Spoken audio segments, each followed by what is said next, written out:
Question everything, for the truth should not be televised. And that's the show. So with that, a lot of them is talking about how Kamala Harris is not, she haven't been doing no interviews and stuff like that. And obviously we can see why, because she been destroying interviews left and right, like just totally dropping the ball in that area of reality. And you ask me, it's based off a lot of lies. How much lies and trickery can you tell? How much different languages can you have to talk to the people before you run out of PowerPoints away from truth, or away from what the agenda is supposed to be when it comes to the different bills that need to be passed to help the people. If you're not going to talk about the different things that is going on with the country, or the different things that the people actually need, like our people need reparations, we need a bill passed protection against hate crimes, and that's the untouchable of United States when it comes to justice. They'll do anything for anybody in the country but us. Even if they owe us legally by law for crimes against humanity, even though if they owe us legally by law for blackfacing us and holocausting us and demonizing us and talking about us and calling us all sorts of ends and chasing us down and lynching us, they won't give us a bill passed protection. This is the reality to dealing with United States. But at the end of the day, this is the reality to dealing with these representatives, these appointed representatives who we give jobs to represent us as the people, and they're not. They're not representing the Aboriginal Negroes in their best interests under the ghetto slums of hoods in the form of economic oppression and resource, deprivacy that they have us under, not to mention the rest of the citizens of America when they not building up the infrastructure and making the infrastructure of America better for the people that supposed to be getting better communities based off of being citizens of America. We're not getting that either. They're doing more for immigrants than anybody in this country at this time, and always have been this way, because we're not immigrants and we're not from Africa. No matter what the colonizers teach us, who cares what they teaching? Because at the end of the day, what they've been teaching us for the last 200 years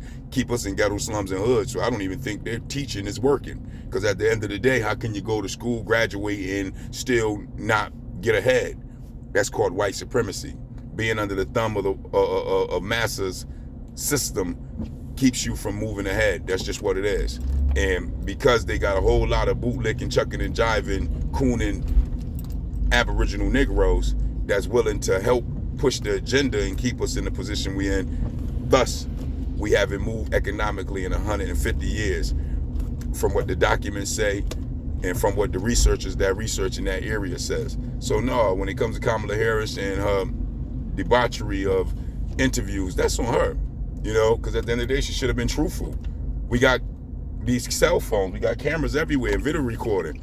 We can bring up what you told us last week to match up with what you're telling us this week. And if you're not telling us the same exact thing in the sense of you being truthful, then we can prove that instantly by just pulling up your old video. And that's just what it is. So with that, you got to understand, man, it's the reality and the logic behind being a liar.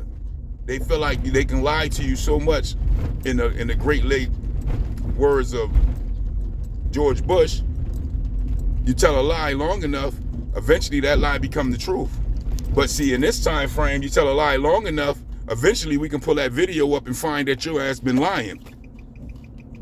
It's just what it is. So with that, we're going to continue to keep on keeping on. But she already told us what she was about a long time ago, when she was in California ripping families apart and putting people in prison unlawfully, allegedly. Remember, her pen was mightier than the sword. Her words.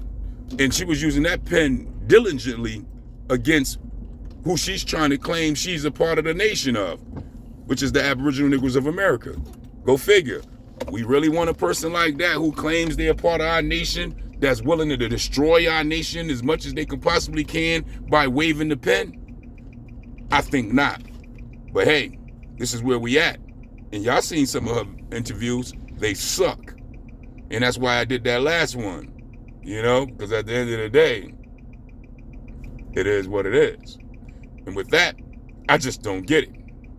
I just don't understand it. But it is a question. You let me know. Peace, peace.